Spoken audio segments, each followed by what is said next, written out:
प्रधानमंत्री अद्य प्रातःकाले कोचीन शिपयार्ड इत्येतस्मिन् स्थले स्वदेशी विमानवाहकपोतम् INS विक्रांत इत्येतं राष्ट्राय समर्पयिष्यति। 20,000 रूप्यकाणां धनराशिना निर्मितं विक्रान्तः अत्याधुनिक विशेषताभिः समन्वितः अस्ति। प्रधानमंत्री नूतन नौसेना ध्वजस्य अपि अनावरणं करिष्यति। प्रधानमंत्री नरेंद्र मोदी अद्य मंगलोराय 8,300 रूप्यकाणां विकास परियोजनानाम् उपहारं प्रदास्यति। प्रधानमंत्री कुलाई मत्स्य नौकापत्तनस्य विकासार्थम् आधारशिलामपि स्थापयिष्यति।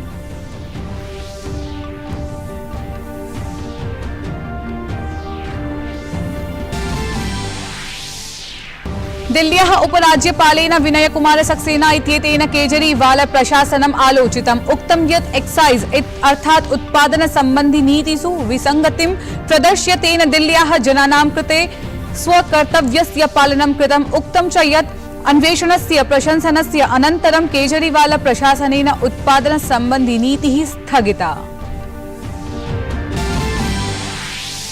अन्ताराष्ट्रीय वार्तासु संयुक्त राष्ट्रीय विशेषज्ञानाम् एकेन दलेन यूक्रेनस्य ज़ापोरिज़िया परमाणु संयन्त्रस्य निरीक्षणं कृतम्। यूक्रेनस्य राष्ट्रपतिः ज़ेलेन्स्की IAEA इत्येतस्य अभियानस्य प्रशंसां कृतवान्। तत्रैव रूसस्य विदेशमन्त्री सर्गेई लावरोव इत्येषः उक्तवान् यत् परमाणु संयन्त्रस्य सुरक्षित सञ्चालनार्थं मॉस्को कार्यरतः अस्ति। क्रीडा वार्तासु एशिया कप प्रतिस्पर्धा मालिकातः बांग्लादेशः बहिर्भूतः। श्रीलंका दलेन पराजितम्। अद्य हांगकांग पाकिस्तान दलयोः मध्ये द्वन्द्वं भविष्यति।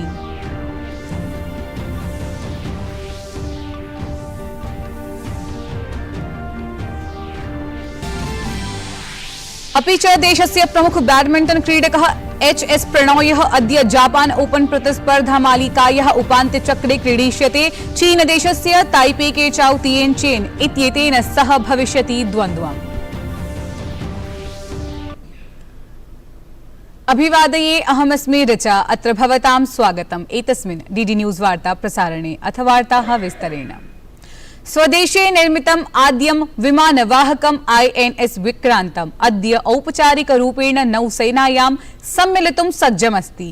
एषः देशस्य ऐतिहासिकः दिवसः भविष्यति, यत्र एषः अवसरः देशे आत्मनिर्भर रक्षाक्षेत्रस्य अभियानं नूतनासु ऊर्ध्वतासु नेति। तत्रैव अधुना भारतं 5-6 देशेषु सम्मिलितमस्ति, ये विमानवाहकानां निर्माणं कुर्वन्ति। अद्य कोच्याम् आयोजिते एकस्मिन् कार्यक्रमे INS विक्रान्तं नौसेनायां सम्मिलितं क्रियते। अस्मिन् कार्यक्रमे प्रधानमन्त्री नरेंद्र मोदी अपि भविष्यति। एतत् स्वतः स्वावलम्बी भारतस्य जीवन्तम् उदाहरणम् अस्ति। प्रायः 20,000 रूप्यकाणां व्ययेन निर्मितं विमानवाहकं गतमासे समुद्रपरीक्षणस्य चतुर्थम् अन्तिमचरणं सफलतया सम्पन्नम्। विक्रान्तस्य अनन्तरं भारते 2 विमानवाहकौ भविष्यतः। INS विक्रमादित्यः पूर्वमेव सेवायां वर्तते, अधुना INS विक्रान्तमपि। प्रधानमन्त्री नरेंद्र मोदी कर्णाटकस्य दक्षिण कन्नड जनपदे मंगलौरे नैकासां विकास परियोजनानाम् आधारशिलां स्थापयिष्यति।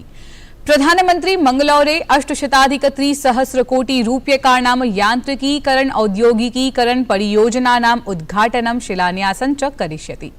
प्रधानमंत्री नवमंगलौर पत्तन प्राधिकरणद्वारा सञ्चालितानां सामग्रीधारकाणां प्रबन्धनस्य उद्देश्यम् आलक्ष्य यान्त्रिकीकरणार्थं 80,200 रूप्यकाणां परियोजनानाम् उद्घाटनं करिष्यति।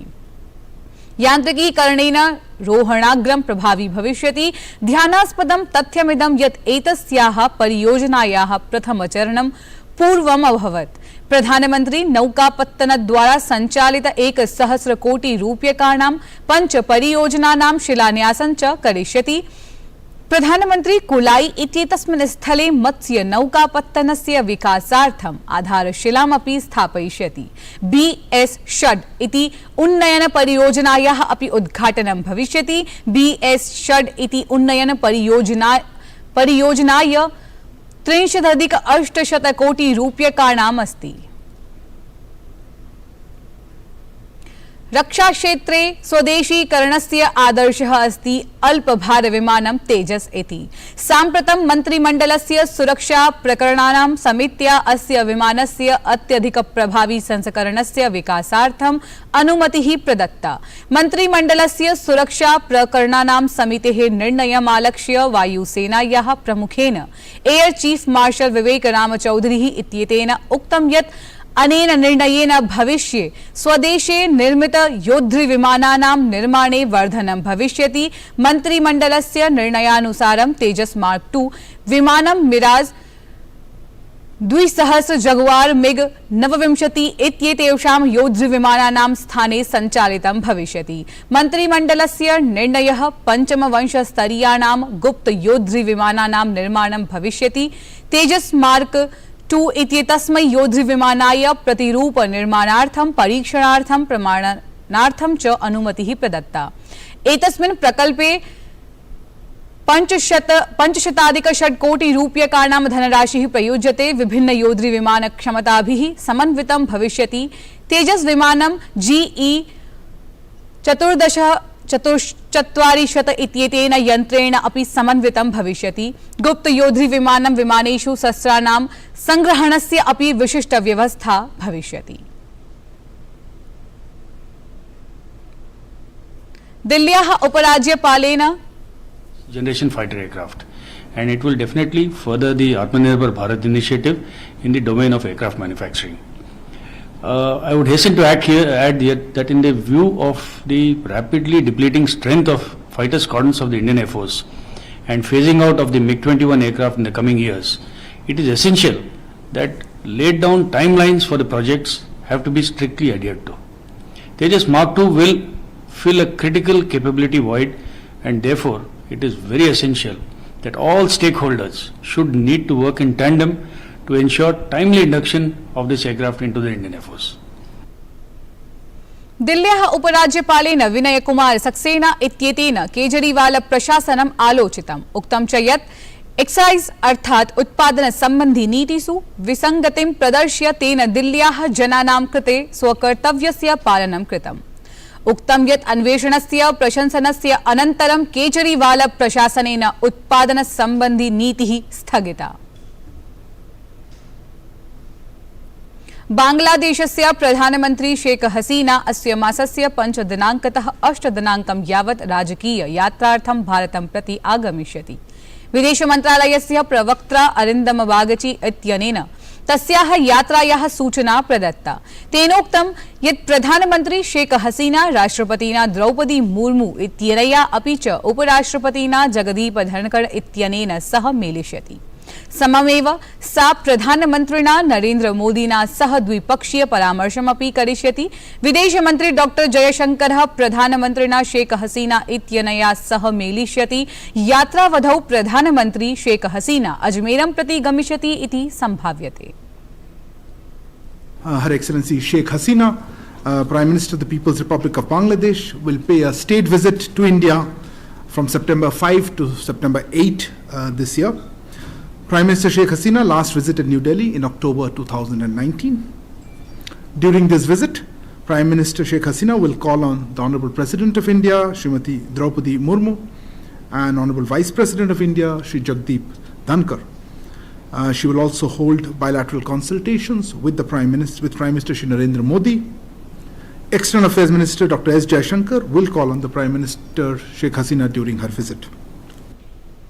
भारतं साम्प्रतं डिजिटल पेमेंट इत्येतस्मिन् क्षेत्रे विश्वस्य नेतृत्वं करोति तथा च नागरिकाणां जीवने सौविध्यार्थं प्रौद्योगिक्याः उपयोगस्य दिशायां प्रमुखदेशः अस्ति। देशस्य अस्याः उपलब्धेः सूचनां प्रदाय केन्द्रीय इलेक्ट्रॉनिक्स कौशल विकास उद्यमिता राज्यमन्त्री राजीव चन्द्रशेखरः उक्तवान् यत् लक्षाधिकाः भारतीयाः अनेन लाभान्विताः। तेन प्रधानमन्त्रिणः विकासनीतीनां प्रशंसा कृता। महिला बाल विकास मन्त्रालयेन ह्यः अशेषेऽपि देशे राष्ट्रिय पोषण मासस्य प्रारम्भः कृतः। अस्य वर्षस्य पोषण मासस्य उद्देश्यं विशेषतः ग्राम पञ्चायत् माध्यमेन महिलानां स्वास्थ्य प्रकरणे अपि च बालकानां शिक्षा विषये जागरूकतायाः उत्पादनमस्ति। अस्मिन् अवधौ पोषणस्य महत्वं प्रति जागरूकता प्रसारयितुम् अशेषेऽपि देशे अनेके कार्यक्रमाणाम् आयोजनं भविष्यति।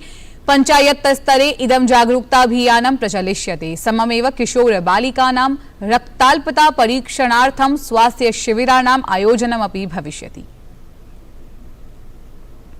देशे सूच्यौषध प्रदानाभियानं जवीया गत्या प्रचलति। साम्प्रतं यावत् राष्ट्रव्यापी सूच्यौषध प्रदानाभियानान्तर्गतं 270,00,000 कोटितोप्यधिकानि कोरोनारोधी सूच्यौषधानि जनेभ्यः प्रदत्तानि।